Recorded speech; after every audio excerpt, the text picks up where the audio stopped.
Welcome back to the Blindsiders. I am Ben, and I'm joined here by Dylan and Brian, and we are here to talk about episode 3 of Survivor 41.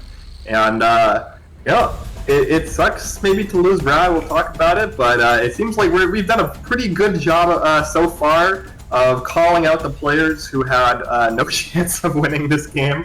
I think we're at this point like 4 for 4 as far as people on our preseason show that we were pretty confident we're not going to win. Mm-hmm. But before we get into it, Dylan, what are your overall thoughts on this episode? I think I have some ideas, but I want to give you the stage a little bit here before we get into the details. I'm trying to do my best not to smile for the people on YouTube. I was trying to keep a straight face. I don't like it. It stings. That's my input for this episode. Shan, very good player though. Smart move by Shan. We'll get into it. Don't like everything else. Brian, how about you? Ben, when you were like, we're here to cover episode 3, it sucks we lost Brad, I thought you were just going to say it sucks. And I was like, yeah, I absolutely agree. This was bad. Like, I don't think I've seen the Survivor fandom unite against an episode in quite some time like they have on Twitter tonight. Yeah. I mean, I think even, we'll get into it obviously, but even the people who have, I would say, been classically like new school evangelists in terms of like defending a lot of the ways that the game has evolved over the years and like the more modern seasons of the show are very much, I think, turning on this season and being like, I cannot follow what is going on. I have no clue what all of these advantages do and how they interact. And I think everybody at this point is just waiting for an episode where something happens where we need like a 4-hour debrief in order to like fully understand what the fuck just happened. Mm-hmm. We need to have Jeff creepily break the fourth wall at us like he's been doing the last few episodes and tell us what's happening. I think... I definitely agree, and I think I've settled into that. Like, I used to very much pride myself on being like, okay, I know what happens. I've thought through every scenario that could possibly happen for each player going into this tribal council. Now I'm just like, whatever, fucking just tell me what happened, Jeff. I don't know. Like, I can't get out ahead of this with all the variables, so I'm not even going to, like, stress myself worrying about it. Particularly with this episode too, because so many strange edits, so much strange time given to random people to have it not pay off in the end. Seemingly, I don't get it. I think Brad's another big blow. I think Brad could have been a very interesting player down the road. I think Shan went the proper route with him, but just the edits they were giving him, I would have doubled down and said Brad. There was no chance Brad was going home in this episode, just based on the time spent giving Brad and those advantages time to marinate the rest of the episode for essentially nothing to come from it, other than him being voted out. I didn't like any of it. We spent about a half hour on those advantages. Why do we need to see every single person read the advantage? Like we could have saved 5 minutes and gave Erica some confessional time with those 5 minutes of every single person reading it. I hated it. I just hate it. I'll say I was the other way. I like right when the challenge started and they started like cutting back to the bench a lot. I was like, oh, Green's losing this challenge and Brad's getting voted off. Like I was just so convinced. And then there was a moment there when JD got caught, not with his pants down, but may as well have. And I was like, oh, maybe it's JD. But then it was Brad. And I was like, okay, yeah, that makes sense, I guess. It seemed like he wanted Shan to love him as much as he loved her. And Shan was just like, I don't know. He's a nice guy, but I don't know. Yeah, I mean, we'll get into it, but like, I was pretty confident. Like, okay, well, let's start at the beginning, because I think that we talk about like different edits and we talk about Brad's kind of story here. And as far as like these 3 opening scenes, let's start a little bit out of order here and talk about what ends up being the more important one, which is the UA opening scene, where we start with the 4 players on UA, except for Brad, down on the beach, kind of socializing, joking, like having a fun time. And then Brad wakes up from the shelter, looks down at the beach and sees them socializing and says, that's stupid, I'm going to work in camp alone. And that's the correct thing to do. And this is where he finds the obviously hidden to be found immediately second to be weird advantage of the game, which is annoying to me that they've created multiple advantages with the same name, because it makes it very difficult to talk about. But basically the episode 3 Beware advantage, which means that he is going to have to take a boat trip. And he has this confessional and monologue here, which I thought was very fun and interesting, where he, in my opinion, contradicts himself twice. Firstly, he says, I'm not a rancher because it pays well. I'm a rancher because hard work pays off, which is confusing, because that doesn't make sense as a sentence. And then I guess pays off would be like in like, you know, good feelings about yourself being a hard worker and not in money is what he's trying to get at. The very abstract value of labor that in real life doesn't actually exist, but a lot of people love to like talk about how laboring is fulfilling in itself, which I disagree with. Relaxing is way more fulfilling than laboring 10 out of 10 times. I count down the days until I retire. Yeah. And then the second thing he says, which kind of made me go like, was the early bird gets the worm, which I thought was ironic given that he appears to have found the advantage specifically because he was the last person to wake up and decided to not go socialize with everybody else who was already awake and socializing.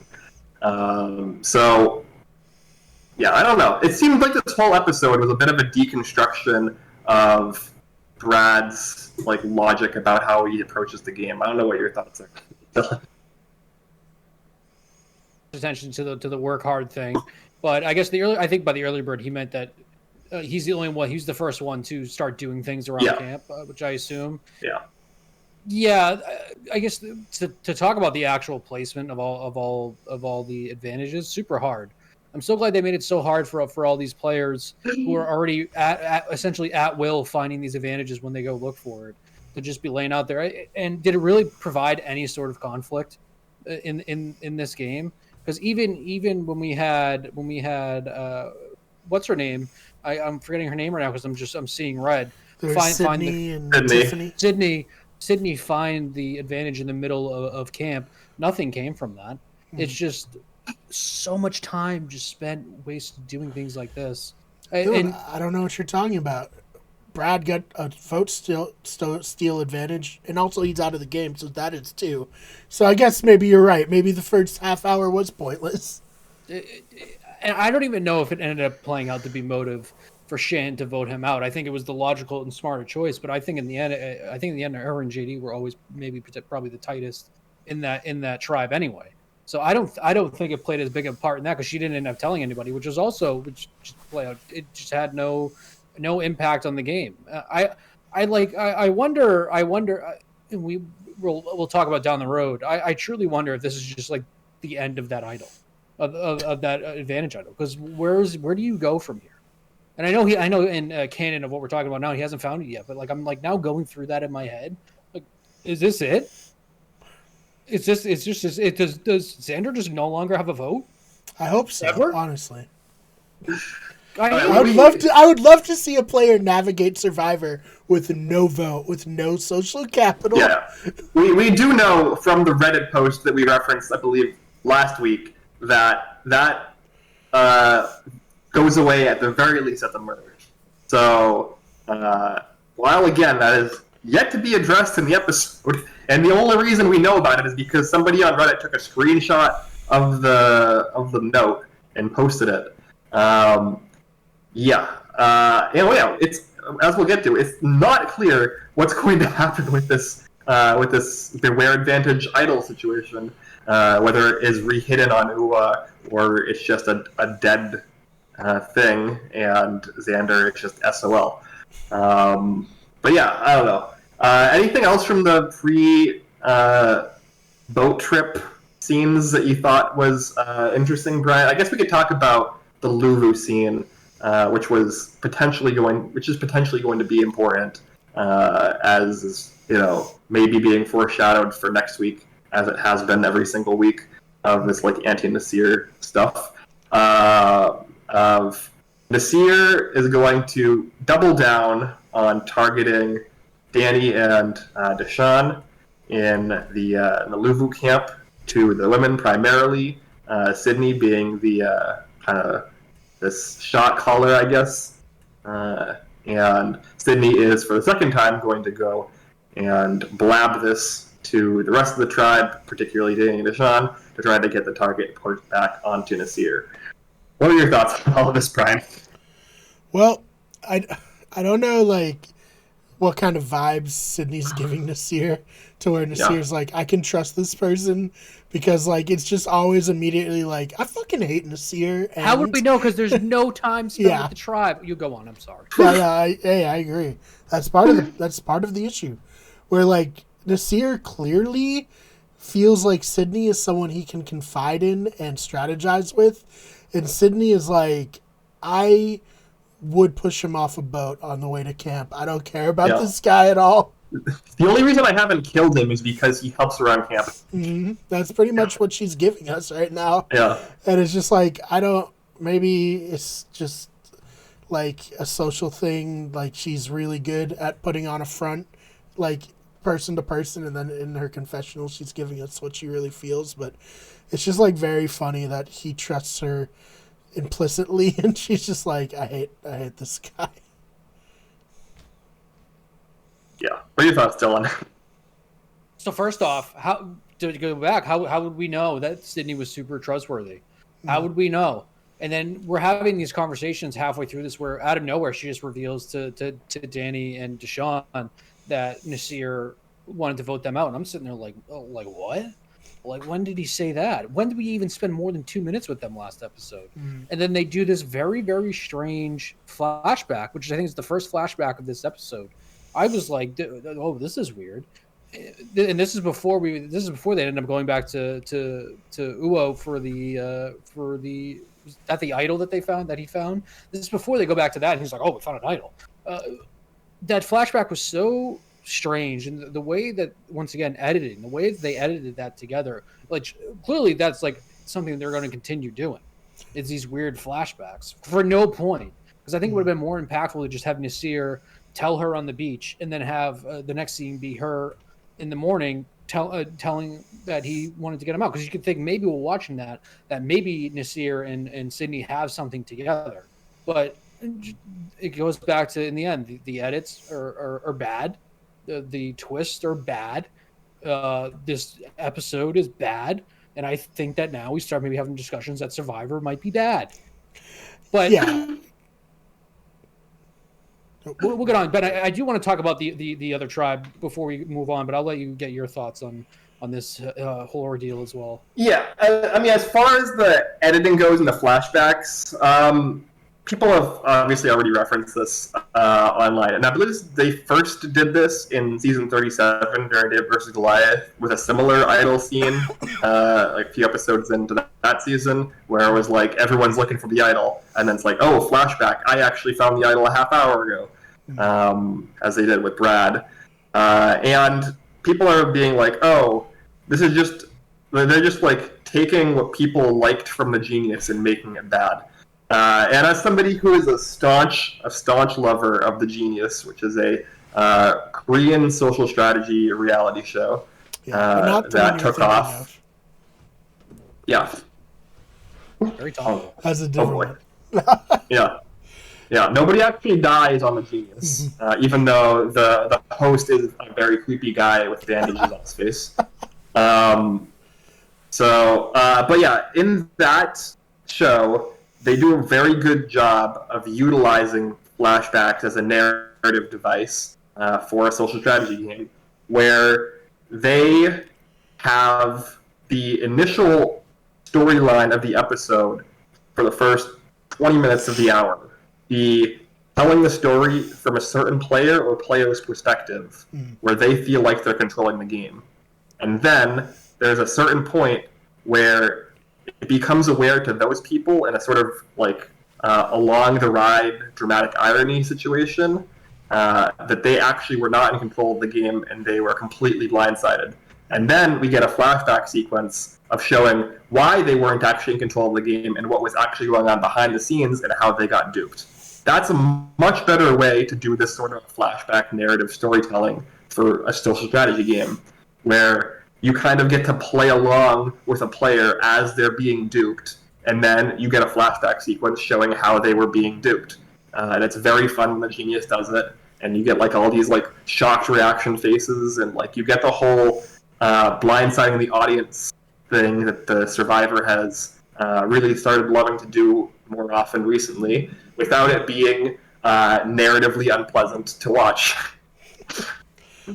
I do think that Survivor being one in its 41st season, so it has like a rhythm in editing. Yeah.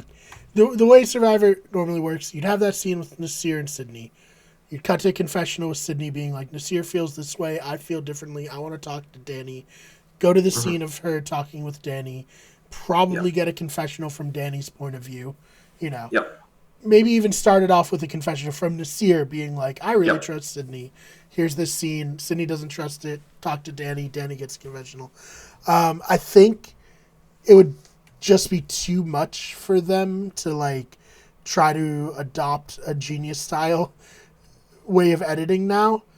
But then it's like, okay, then maybe just don't do the flashbacks at all. Because like, I think the season's already a little like confusing with all the advantages, and like it's confusing to people like us who are like especially plugged in to it. Like just imagine like, you know, the casual, the bulk audience of Survivor, the people who just like, oh yeah, I like Survivor, I'm gonna turn it on Wednesday night and then I'm not gonna think about it for the rest of the week, and then when the next Wednesday comes I'll turn on the next episode.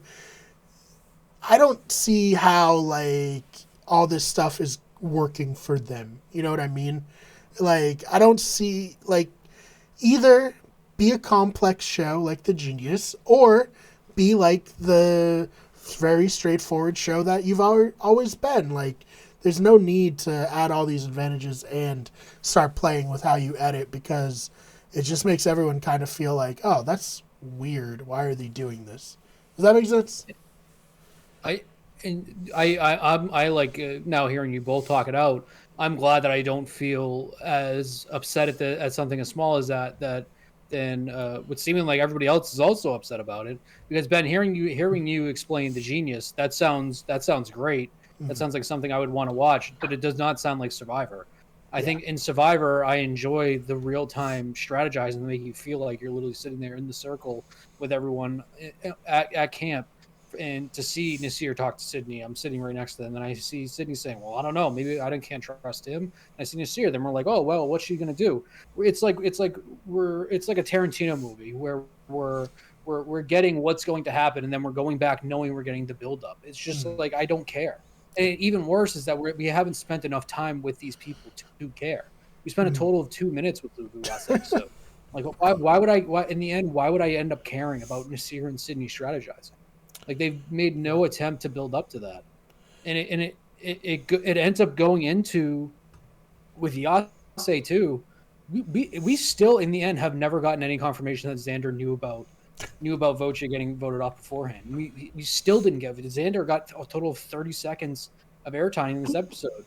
When like that, and that kind of falls back to the whole editing process. Is that it's very meta, you know. Based off of edits, you almost knew that Yase was not going to be in any trouble in this episode. You just knew it, And to your point, Brian, maybe the bulk of the audience who are casual viewers were like, "Whoa, this is sick! I don't know what's going to happen."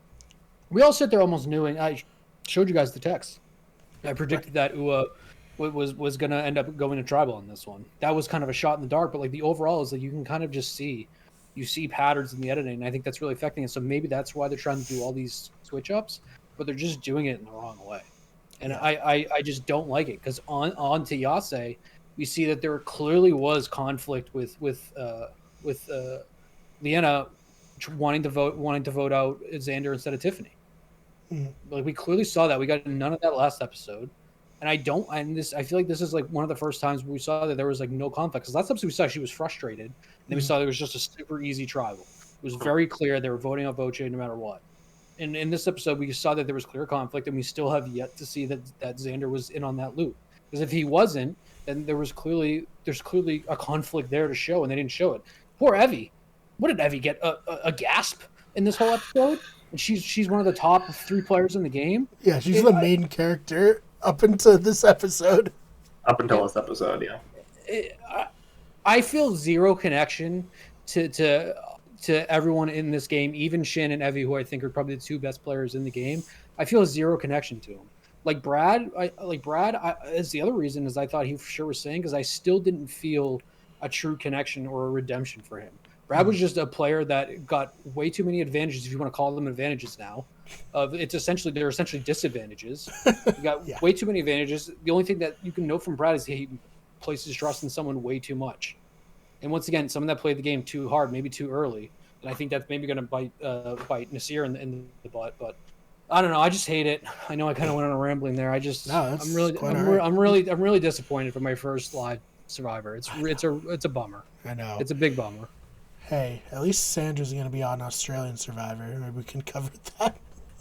But anyways, not to sidetrack. But yeah, no, Dylan, like you said, The Genius is definitely the like reality TV junkie like reality show. Is that kind of accurate, Ben? Like, This is the reality show that reality TV junkies love. Survivor's not that, but Survivor is a great show when it's being itself. And what Survivor is a game where at one point we were getting to know the characters. When someone was getting voted out, the storyline of the episode was, why is this person the person getting voted off? Now it's like Ben said, how do we surprise the audience, which is not the Survivor. It's not the winning formula. And I almost feel like Survivor, it took a year off because of the pandemic. And they were like nervous. Like they're like, we need to come back hard and have this crazy game, have all these twists and turns and keep people in it. And I think ironically, like that's what's turning people off. And if they had just done like a back to basics almost season with like limited twists, but like we trust that the 18 people we cast are good enough to carry the show, I think people would be more into it. Yeah, 100%. And I do think that like the biggest redeeming quality for the season for me is the cast. I do think the cast is above average at least as far as Survivor seasons goes. And the majority of them are giving us like something. Even though like the ones who aren't giving us anything are just the ones that the show has decided for whatever reason to not show us. People like Erica and Heather, and then also Jeannie. But everybody who has gotten like a substantial presence on the show, I think, has been a positive to the season overall. Whether as like a character whose entire storyline is how they're bad at Survivor, or as somebody who's like Shane or Evie, demonstrating that they can just single-handedly command an entire tribe just from their social presence. And I think like that whole spectrum of people on the cast is very interesting to see. Mm-hmm. And I wish that the story of the season was about that, and it wasn't, 75% about like how these different advantages and twists and trinkets and like mini games interact with each other. Yeah. Has Erica had a confessional? I think she had one at the start of the premiere, like in the opening sequence. Like right away. Right away. We saw that she gets one next week, though. Yes, Yeah, yes. Maybe it was bad editing. Maybe we don't. Yeah, they just left that on the floor. They're like, we'll put this in the promo and then not include it in the actual episode. Yeah, I mean, it's tough because Luvu's the dominant tribe, and the dominant tribe always gets a little shafted in the edit. Unless you have someone like Abby Maria on it who's just causing insane chaos. But a lot of people have compared the story arc, at least so far this season, to Kagayan, because we have this kind of like lovable loser tribe who are doing what would, on the face of it, look to be stupid things with their vote outs in Yasa, which would be the Brains tribe. And you have this like dominant tribe who, as we see in the preview, is now thinking about throwing a challenge in episode 4. Well, where have we seen this before? This is essentially an analog to the Brawn tribe. And then, although I would not really be super, adamant at comparing Brad to Bryce Isaiah, it's kind of an odd comparison, but that would leave this kind of middle-of-the-road tribe of people who don't seem to super know what they're doing, of Ua as the beauty tribe. Yeah. I think Brad is the freakiest freak, personally. But, yeah, that's a real inside baseball one. But with that being said, I'm pretty sure by episode 4 of Kagayan, we had a pretty decent view of every player on the Brawn tribe, even though they hadn't gotten to a tribal council yet.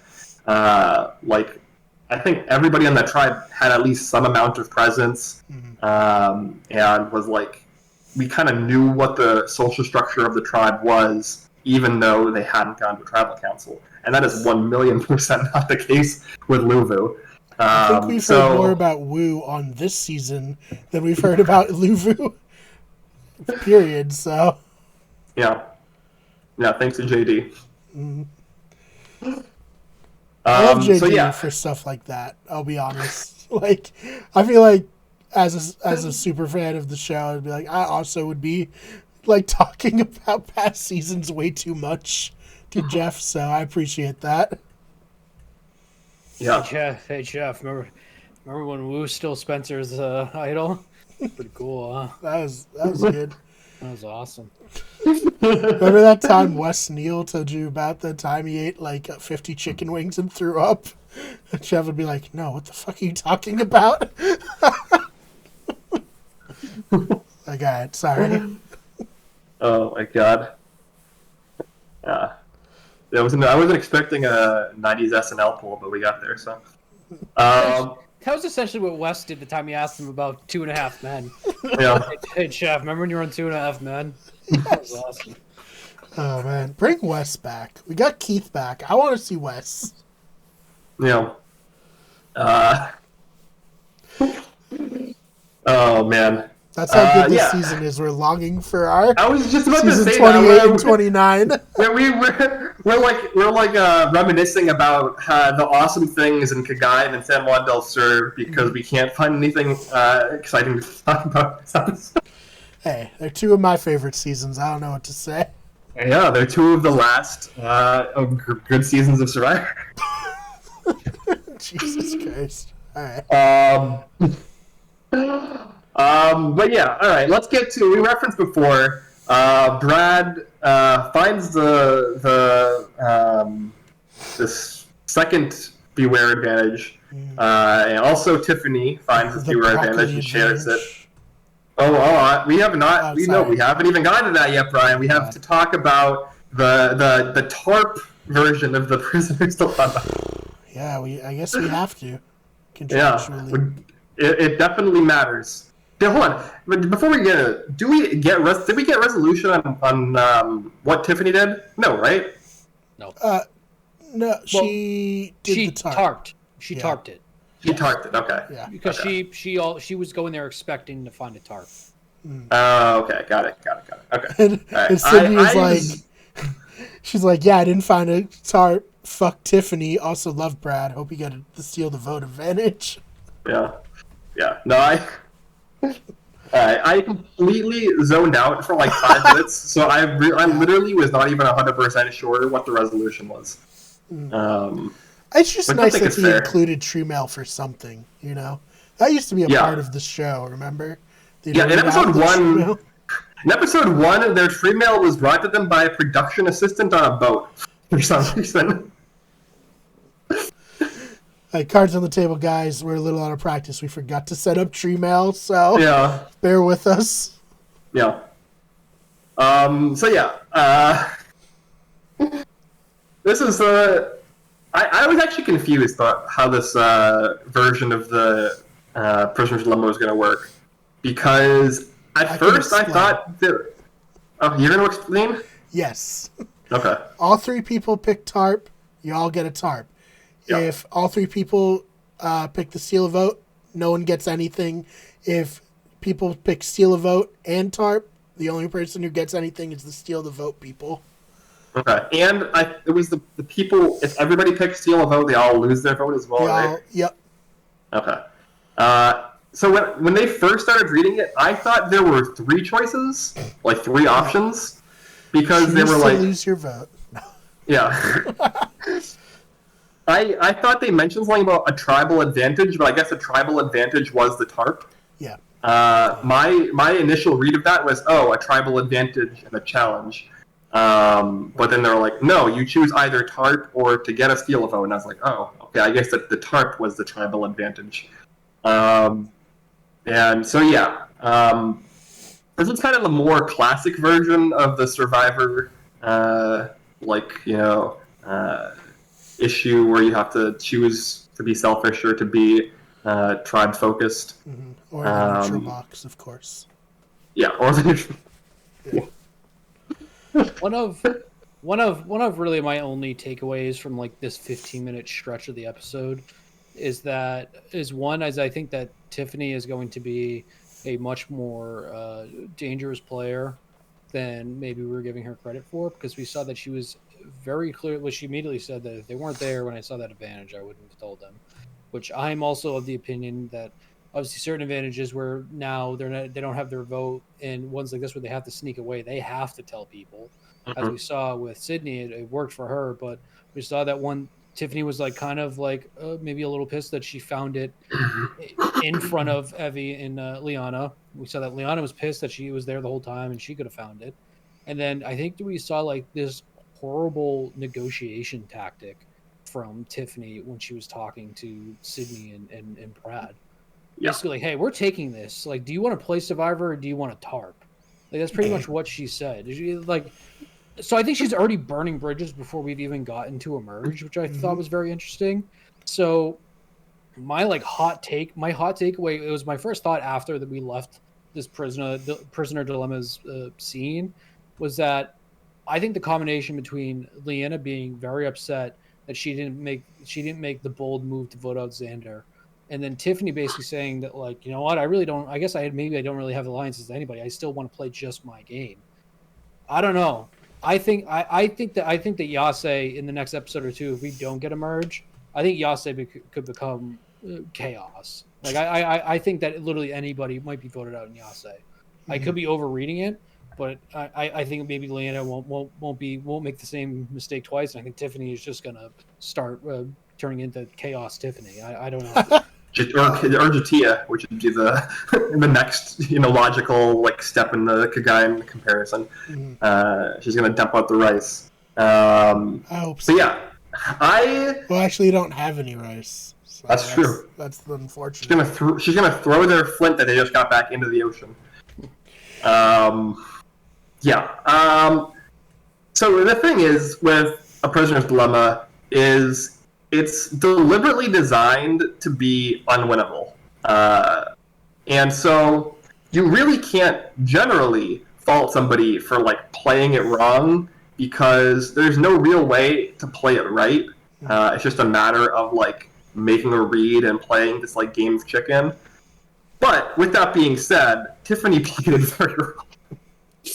Tiffany was the first person in history to somehow actively play the Prisoner's Dilemma. Right. Because she did.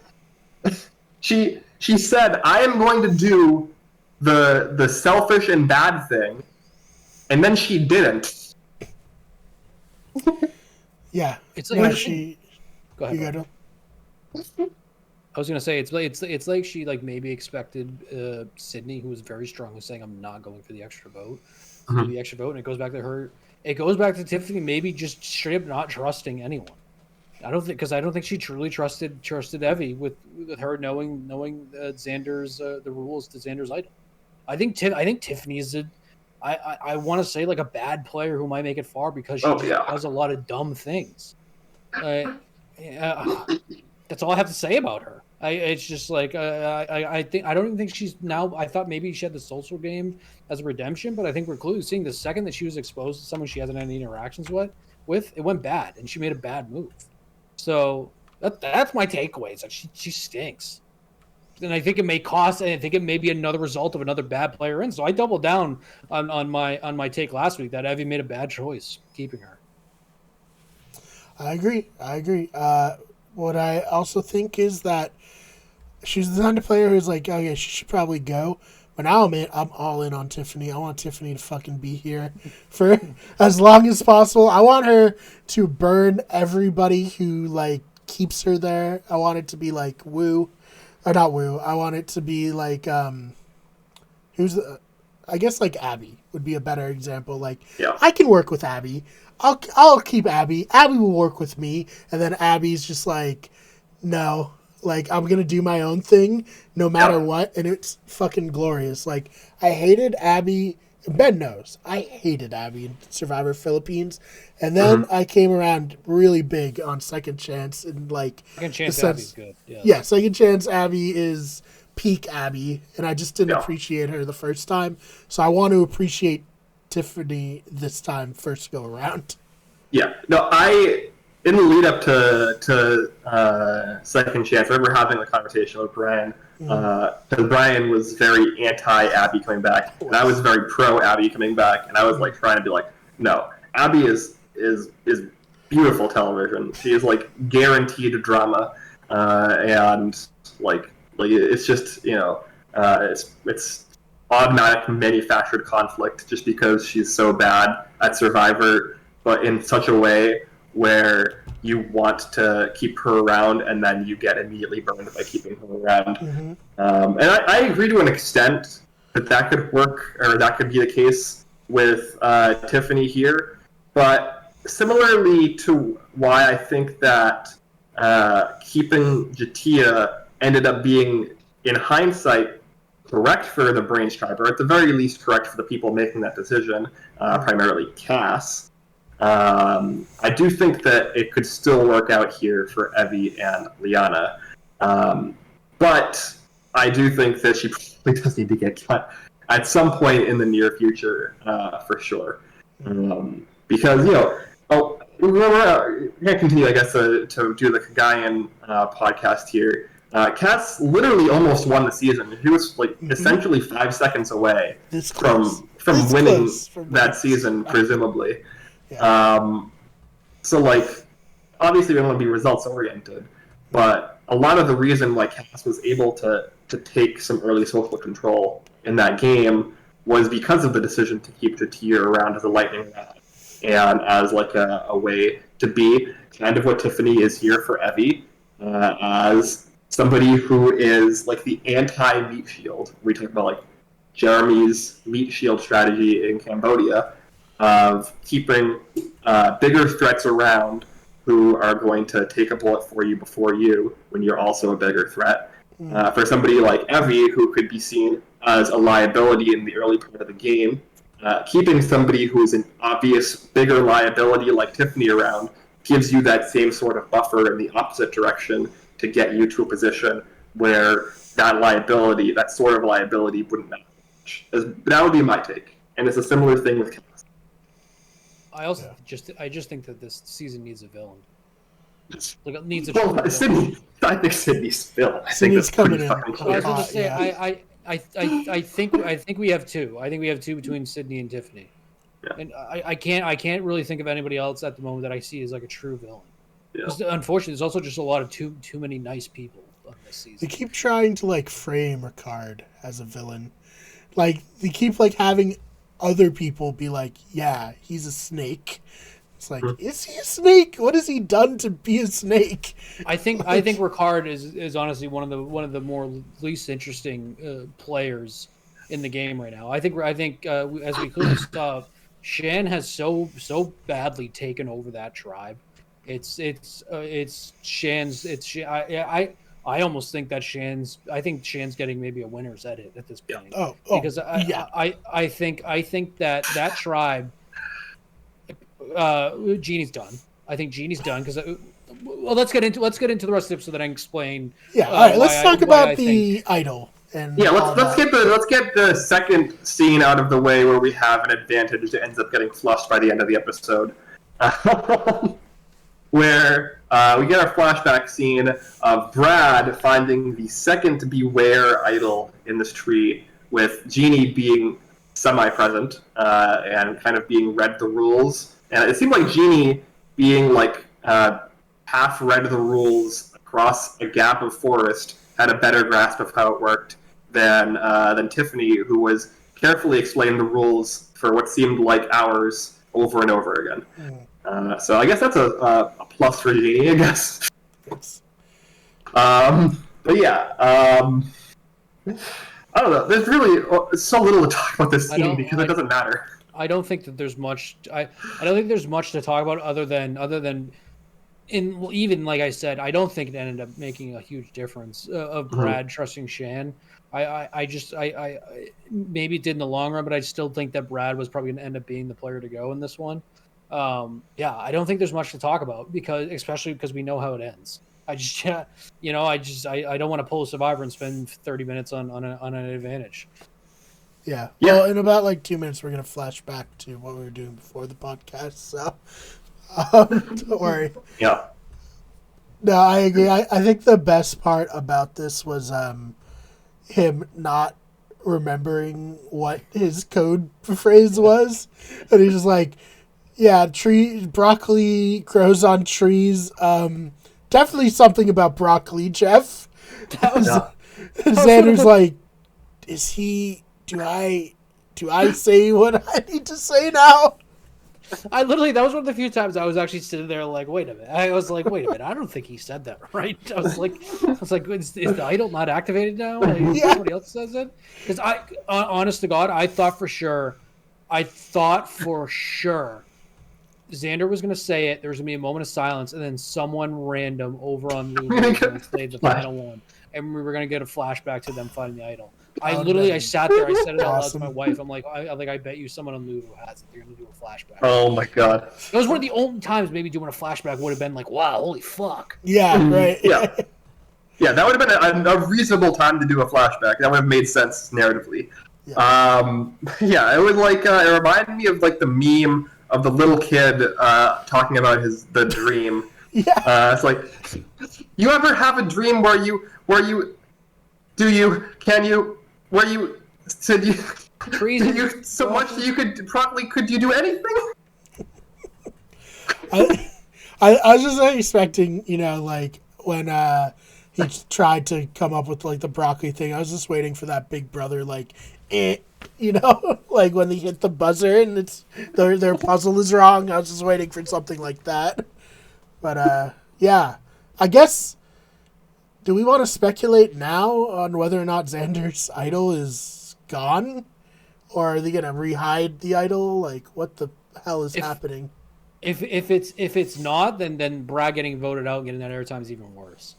Mm-hmm. If that whole play isn't dead, then I think that makes it even worse. If they throw in an additional idol, I think at that point you then start talking about fixed gameplay. Because I like it has to be dead. There has to be consequences to someone finding this and then them not getting it. Getting voted out. Yeah, let's just put a regular idol and just pretend this never happened, and let them find. Give someone an actual advantage for fucking once. For once. Well, we have like 40,000 extra votes. So many so that as it happened later, I actually forgot that JD had extra votes, so it became semi-relevant. Yeah. But yeah, and I think this comes back kind of to just like general twist design overall. because when you have twists, and I talked about this on the Big Brother podcast, and Brian knows as well, when it comes to twist design. If you have a twist and there's two options, and one of the options is it literally doesn't matter and it's a complete waste of time, or the other option is it completely destroys the fabric of the game that's infuriating to watch. That's a bad twist. Yes. That's a fundamentally bad twist. You have created the twist where there are no good outcomes. And Big Brother does this all the time, and now Survivor has done it a lot. Every season. Every season, Big Brother's like, all right, how are we ruining it this time? Yeah. Most of the time, Big Brother gets lucky in the sense that it goes to the side of, like, it doesn't affect the game at all. We can only hope that'll be similar for Survivor. Well, yeah, this is the perfect encapsulation of this is Edge of Extinction as a twist. And I don't want to spoil Dylan on these seasons, but it's like the perfect encapsulation of the two bad ways for Edge of Extinction to play out. And there's no good outcome narratively. Right. All right. You're good, Dylan. We're good. Just don't watch it back. I mean, I didn't really say anything super spoilery. No, but yeah, it's just... I just don't know what the logic is. I don't know. I don't know what is their ideal way for this Beware advantage to play out. Yeah, so I was thinking about this. Is the purpose of the Beware advantage to give players some sort of idea of where the idols are at any given time? Because that's the only thing I can think of, and I don't know if that's good. I don't think that'd be a good thing. The whole point of an idol is it's being something someone can whip out of nowhere, and everyone's like, oh my god, we all voted. Kelly Wentworth whips out her idol. She didn't have to tell Bion that she had an idol. You know what I mean? Right now the idols are just going to be known quantities if this is how the twist plays out, because Xander told Evie, who told Liana, who told Tiffany, and then Brad told Jeannie, and also Shan. So Shan knows that Xander has an idol. Xander and all of Yase knew that Brad had an idol, and then whoever from Luvu would know, and then everyone would know who has the idol. I don't think it's too far off from actually giving the example that I thought was going to happen in this episode. Between all the weird stuff that they've been doing, I really don't think it's that crazy to suspect that they're gonna. I think they might do that. I think they might do an edit flashback of someone getting, because that's the only thing that I can think of that makes it that exciting. That whole thing. But that's only who knows how much longer we have that idol even left in play. Yeah. Probably at most 2 rounds, I would say. Because usually we merge at 12 or 13 in Modern Survivor. There are 14 left, so I think 2 is our max. It seems like we might actually merge from 3 directly into a merge at this point. If we don't swap next week, then we're going directly into a merge for sure. So yeah, at most we have, I think, 2 weeks left where this idol twist is relevant, and if Luvu just doesn't find their idol in the next couple of rounds, then it's just we've just spent. It's all pointless. Yeah, we've spent again all of this airtime for a twist that didn't matter. Yeah.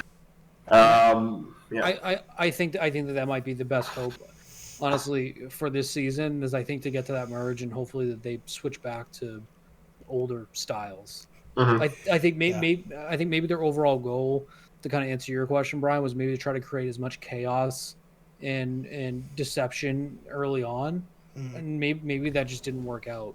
My overall biggest concern, though, now that I'm thinking about it, is that we're going to be getting 2 seasons of this, because they're not going to know the initial feedback, the outcry of fans, obviously, because they've already filmed 42.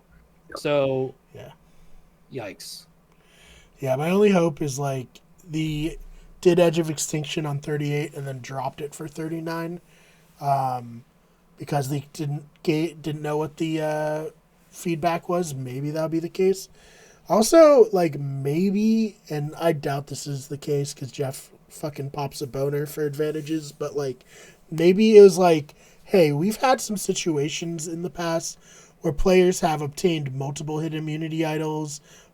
Maybe we just try to avoid that by putting in this system where you find an idol but you might not even get to like carry it into the merge.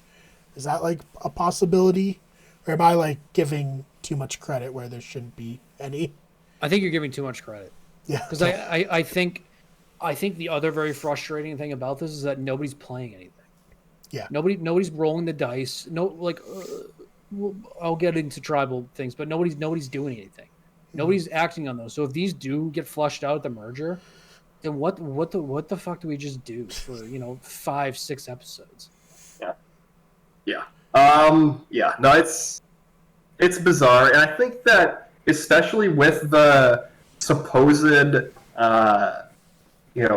outlook that Jeff has put forward on the season, a rationale that Mike White had imparted in him before the season of like Survivor is supposed to be fun, and that should be the guiding principle for your game design. This is kind of a weird like deep cut that like nobody is gonna like be able to relate to. But I watch GTA RP on Twitch, and it's a very complicated, like basically improv web that is constantly on with everybody's perspective. It's very interesting. There's a lot of fun like social dynamics to it, and there's like some potential metaphorical situation there. And there are characters within this roleplay situation who are business people, and sometimes the mechanics of the game make it so they have to do things like taxes and to do Right. like business expenses. And this is memed as spreadsheet RP, where a player has to play their character for like 30 to 60 minutes, basically doing business expenses in a spreadsheet instead of interacting with the other player characters. And it's a meme because it's like game mechanics within the structure of the society that are intrinsically making unfun content. And I mentioned in the text message group, keeping track of all of these ridiculous advantages, their rules, how they interact, all of this like fine text, it's spreadsheet RP. It's not fun. It's not engaging. It's confusing, and nobody wants to see it. It doesn't create more interesting television. It doesn't enhance the storylines in any way. And as we've seen with people like Evie and Shan, they are able to control the tribe regardless of these twists anyways. So it's completely arbitrary and unnecessary. So like, what are we doing? And it's imperfect spreadsheet RP in the sense that we don't understand how these twists interact with each other. Could Brad have stolen someone's vote tonight? I don't fucking know. The show's not telling us. Like, so we're just left to wonder, like, what's going to happen. And is anyone ever going to take a shot in the dark? Like, what the hell is on? I was about to say, do we want to just get into the tribal? Yase wins immunity. Very nice. I personally don't have his ass. I don't have anything. The challenge was boring. Other than JD's like very stupid multiple layup attempts. That was fun. That was great. I just assumed you had to stay on your feet on the board the entire time. Yeah. Dumb. But I'm ready to get the tribal because I think that's where I have the most positive things to say about this show. Yeah. Mm-hmm. It felt like Survivor during the tribal. It was nice. A little bit. Yeah. Yeah. Well, I mean, we do have to set up the tribal here, though, with the one important scene, which is, as I referenced earlier, in case you forgot, JD has an extra vote, and he has decided to hold this extra vote half sticking out of his pants and his waistband, which is definitely the correct move, and not to go and bury it or put it in your bag or anything like that, or like your sock, or, literally anywhere else. Yeah. And Shan notices it and says, "Hey, that's clearly a piece of parchment. So that's the thing that you have that you haven't told me about. We're supposed to be in an alliance here, friendo." And there's a confrontation. And the resolution of that confrontation is JD basically begging for forgiveness and handing the extra vote over to Shan as a sign of trust. Mm-hmm. He's just like, "What do you want me to say? I suck at Survivor. Is that what you want me to say?" Yeah. Shan's like, "I mean, yeah, you do. You're trash, cuz." Like, and he's like, "Okay, well, here's my extra vote." And Shan didn't have to play the game, so Shan's really winning. That's how much of a grasp she has on that tribe. Is that he was literally like little boy got his hand caught in the cookie jar. Now he's guiltily turning over the cookie to his mom. Like, that's what that was. Yeah. That's, again, I do think there were a lot of good characters and likable people on this season.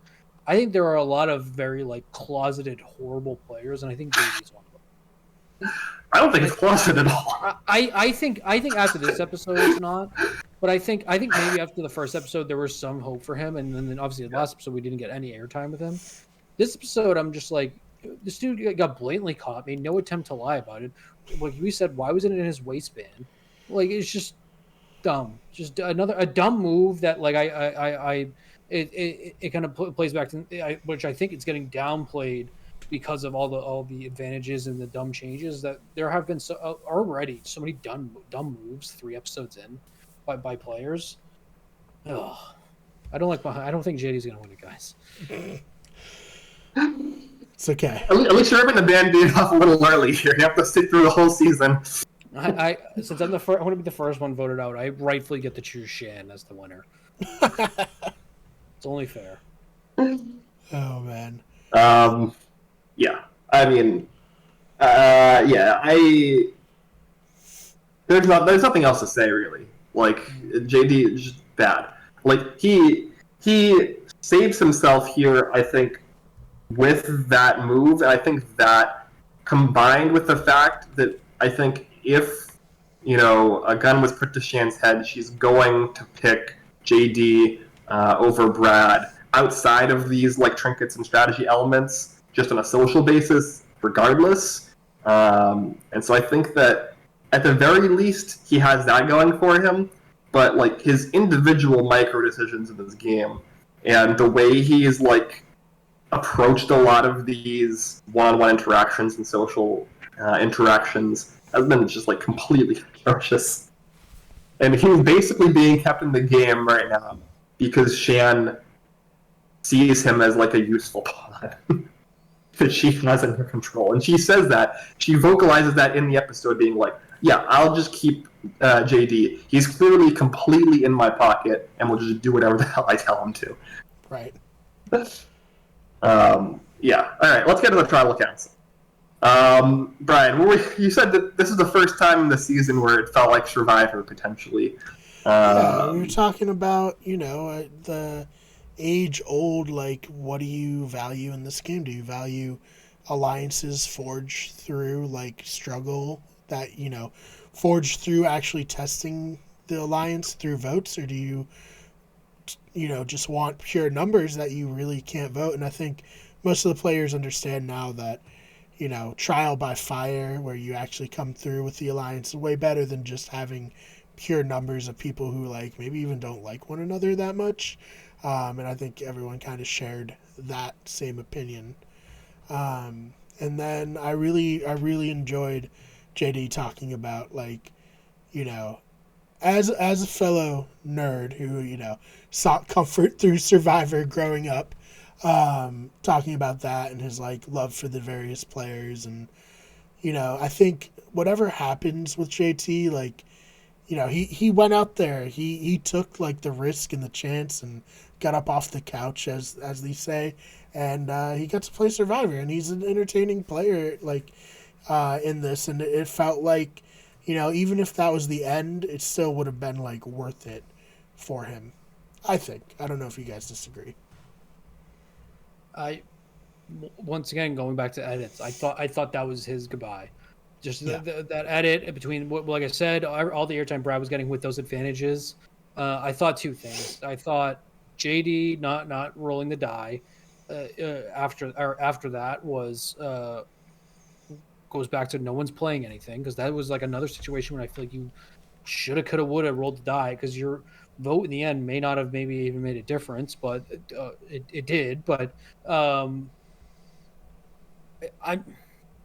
mean, that it was nice, Brian. I guess to your point about the feeling with Survivor, it was just nice that JD didn't get up and like try to whisper in Shan's ear to like try to keep him. That he like actually ended up pleading to the tribe and not just to one individual person, even though it was obviously to Shan. Yeah, it was just nice to have a semi-normal tribal and no one getting up and doing wacky shit. And a sort of blindside. It was like there was one or two people. It was Brad or JD. So I don't know if I was as shocked it was Brad. I thought it was meta-wise, but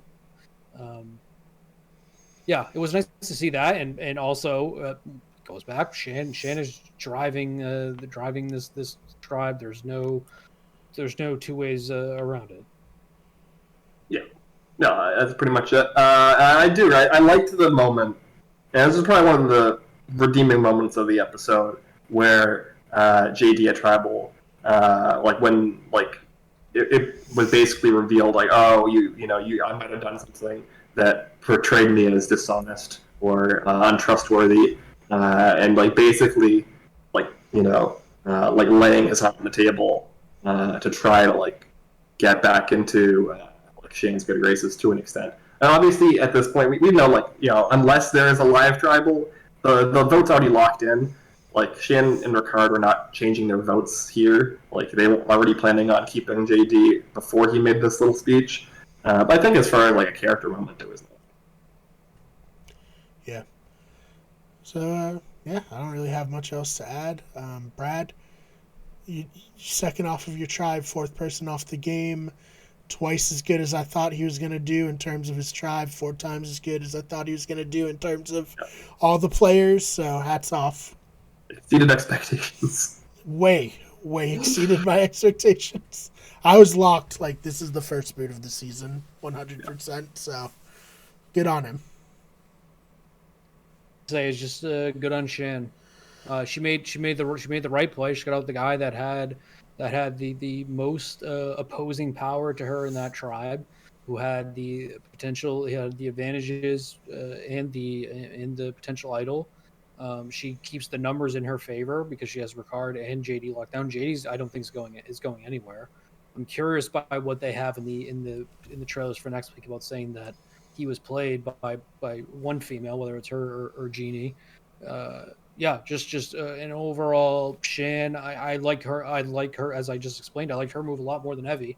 I think she took the next necessary route, got out the stronger player, kept the alliance that she could have kept, and the end result was all the better for her. So kudos to her. I think that she probably jumps ahead of Evie now for who I think is the most dangerous player in the game. Which I think she just has it all.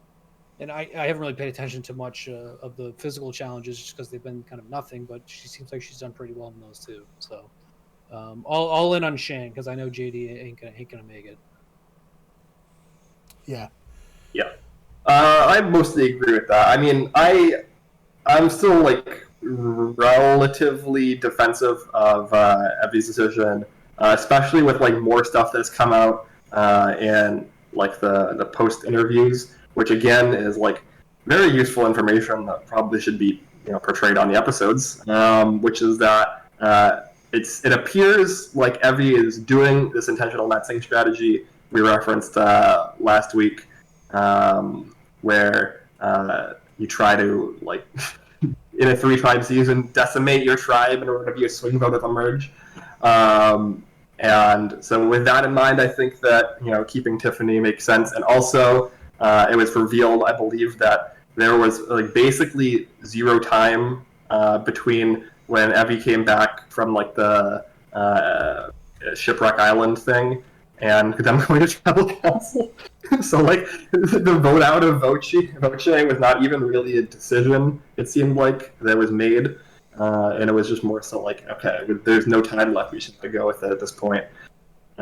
So I think that with that in mind, I think it's more defensible even then. But yeah, I definitely agree. I think that at this point, if I'm picking a winner, it's Shan.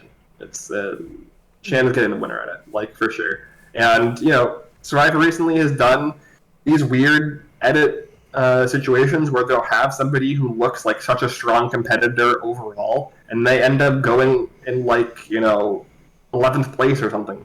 And it's just like completely out of nowhere, and then the story like flips on its head. So that could happen to Shan, but right now I agree she's the front runner. Yeah, shout out Rourke. Steelers Hustlers. Thought she was going far, got clipped immediately at the merge. Didn't see it coming. Oh no, that was not Rourke. Rourke was pre-merge boot. But I also thought she was gonna be around for a while. You're thinking of Jessica? Yes, I'm thinking of Jessica. Yeah. I do want to, I guess, my predictions going forward, I do want to say, and I mentioned it earlier, watch out for a conflict between Leanna and Evie. I think there's a reason they showed why Leanna was so frustrated with not voting Xander after what seemingly was a very, very easy vote. But maybe to your point too, maybe she felt rushed. I'm just as a wacky prediction, I'm saying watch. I think watch for the blind side of Evie. Maybe pre-merge or ever at merge. That's my prediction. But the overall point of that is, Ben, is I still like Leanna. I think that Leanna is a strong player who's going to go pretty far. Yeah, well, I mean, that's good to hear from me. I'm glad that you have faith in my pick, if not your own. I don't have any in mind. So. And for Brian, I do think that Deshaun is probably one of them.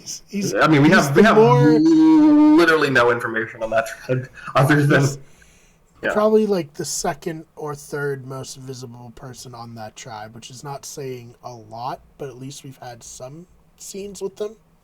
Yeah, I would say he's third after Sydney and then Nasir. Yeah. But I'm interested to see. We have this preview. Usually the previews are intentionally misleading and trying to like anti-telegraph to create build up and then have exactly zero payoff in the next week. But we have this preview where the main focus is that people seem to be kind of getting tired of Sydney's shit. And she might be losing grip of this tribe or whatever, which to me says that it's not going to matter at all. Lulu is not going to go to tribal council, and by episode 5 or 6, Sydney is going to still be in a decent spot. Probably. Anything else you want to talk about for an episode that we all agreed was bad? We did talk about it for over an hour. We did. Well, we talked about Survivor Kagayan for 20 minutes, but true. Yeah. Let's just do a Kagayan rewatch. Rewatch, yeah. Yeah, I'm down. I don't know how that would work with a reality television show, but let's. People have done it.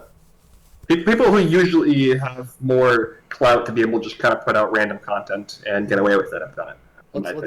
Let's use our media connections for each episode. Just try to get the person that was voted out.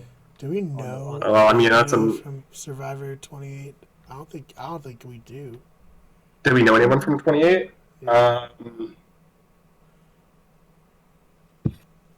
I've met Bryce in passing a few times at events, but I wouldn't say I know him. I know I have mutual friends with Bryce.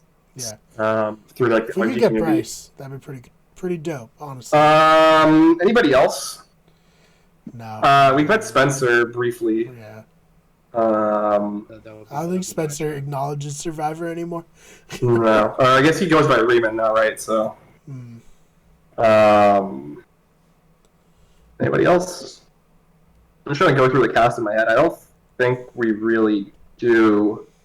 Let's just get. Bryce would probably be the most likely, but he also has his own podcast on RHAP. So. Yeah. Let's just go for it and get Tony. Let's do a full rewatch of Kagayan. Let's just go get Tony. Yeah, I mean, that'd be the dream. Honestly, that's the Tony or Sandra. Those are the two big ones for me that I have on this show. So, Yeah. We'll see. All right, so look for our Kaguyan rewatch starting next Wednesday. We just start with episode 4 of Kagayan and just cruise through while everyone else is watching this season. In all seriousness, the show has pretty much until an episode or 2 into the merge. Then I think after that is when we seriously start hitting unwatchable territory. We'll see. We'll still watch it, but you know what I mean. We're in now. But hey, we've watched all of Big Brother 22 and recapped all of it. We can on purpose. On purpose. We can get through that. We can get through a somewhat boring season of Survivor. I do want to put it in the record that I kind of foreshadowed the issues that we're seeing with this season in our episode 1 podcast, where I said this sort of worked because it was 2 hours, but I'm very very hesitant to believe that this is going to work in regular 1 hour shows, and it is clear. Yes, totally agree. So, all right, hey, so you guys want to positive, but I'm not good at being positive about anything, so we'll continue to keep our expectations low, right? And then we can't be disappointed, I guess, right? Oh, the buffs still look great, and they accidentally put out the merge buff on Amazon. And I bought that, so I got all 4 now. So that's something to be positive about. I tried to buy it from the CVS website, and I got waitlisted. And it was like the day before you sent yours, so I was like kind of annoyed. Pretty pissed. Oh man, did you go on Amazon? I'm pretty sure it's still up there. You got some bootleg one. I want the real one. I want the one that Xander wore, so I can like drip out his sweat into a cup. Wow. I can send you alternate websites to get like the legit buffs. It's fine. I'm a buff connoisseur, as Ben knows. Oh yeah, I know. I know 100%. I have maybe like 20 buffs, but Brian has like 100. So yeah. And if anybody is looking to sell Survivor Samoa buff, I would like that because that is the one season I don't have. I had one at one point, gone. Don't know what happened to it. So I had a Foa buff. I'll take Kalu or Agi, but I prefer Foa because yellow's my favorite color. Yeah. Foa was the winning color. Yeah, exactly. And next week we'll be reviewing Brian's buffs, and we'll be reviewing them from best to worst. Don't get me started, Dylan. I could talk about all the buffs for 5 hours. Well, let's see. Let's see how next week goes, and then we'll. Yeah, if next week is worse than this week, maybe we'll do it. Okay, sounds good. Definitely an off-season podcast. Yeah. All right. You guys want to shout out your social media here? We can wrap this up. Do I have to? I just want to keep talking about Kaguyan and buffs. Mm-hmm. Let's turn this into a 2-hour episode. No, all right, yeah. Just follow me on Twitter, DJ Cleverlang. If you go to any of, I believe it's in the video on the description underneath my name, the little thing there. So, DJ Cleverlang, yeah. Follow me on Twitter. Yeah, and I will say I have all 4 Kagayan buffs, and they're all very nice. But yeah, you can follow me on Twitter at @theFakeBMar. It's BMARR. Follow me also on Wicked Good Sports. We're creeping ever closer to 100 subscribers on that channel. It's pretty much what I do all the time now, much to the neglect of the main channel. I need to probably fix that and start putting out regular content. But, I've just been really into sports because football season's back, and I've not felt especially funny lately. So that, it's the balance. But, hey, we're also at 95 subscribers on this channel, so if we could get 5 more people to subscribe, that would be amazing. We could finally get the custom URL. Please, yes. Please. Yes. Are Dylan still looking to sell that fridge? You wouldn't know it from this nice background I got, but yeah, still looking to get rid of the fridge, or for Mass Save to give me a reasonable date to come pick it up. So stay tuned on that. Reach out to Dylan on Twitter if you want the fridge, of course.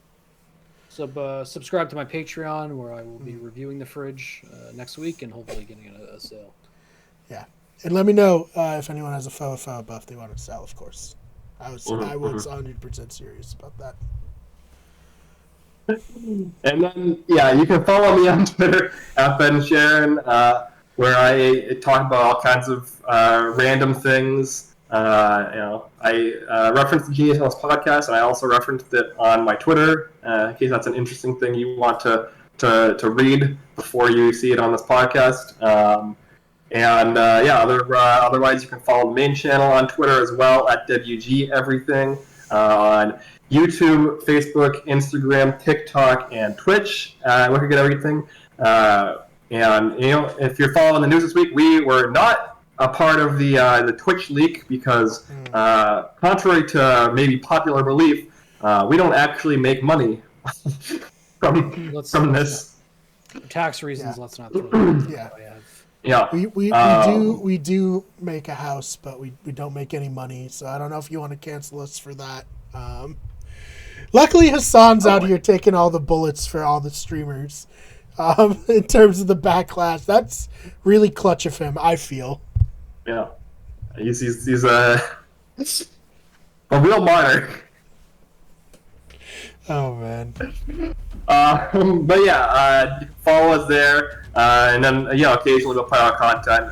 As Brian said, it's been a little bit neglected because we've had all these other side projects going on. In September, as far as reality TV, has been a chaotic month, but now it's October, and we're just focused on Survivor. We're just focused on the Blindsiders. We'll be back next week to talk about episode 4 and probably have another 20-minute segment on Kagayan. Yeah, and I mean, Squid Game came out. Like, what am I supposed to do? Am I supposed to not watch Squid Game? Like, come on. No. That's the end of the episode. Hi, everybody. Love you. Jesus Christ.